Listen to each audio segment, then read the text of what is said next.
Кеш жарық, құрметті әріптестер, оқушылар, КВН қатысушылары, сіздерге сәттілік, бізге жеңіс. Енді мына жерде тамағым ауырып тұр. Жалпы мен және менің сыныбым бүгінгі КВН-ге барлығыңызға сәттілік. Бұл жерде Абайдың несін өлі бір қара сөзін айтқым келіп тұр, енді қысқаша ғана.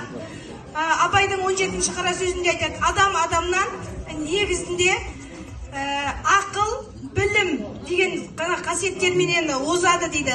Ал байлықпен, күлкішілдікпен, құмарлықпен озу ол нағыз ақымақтық дейді. Енді ары қарай мен өзімнің сыныбыма толықтай сенемін.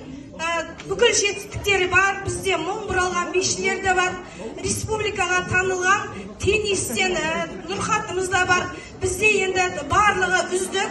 Бізден бір алтын белгі, 5 үздік оқушылар шығайын деп отыр. Ары қарай енді денсаулығыма байланысты. Армысыздар, құрметті қонақтар. Алатаудың асқарынан алыптар көрінеді. Көздегені оқу мен білім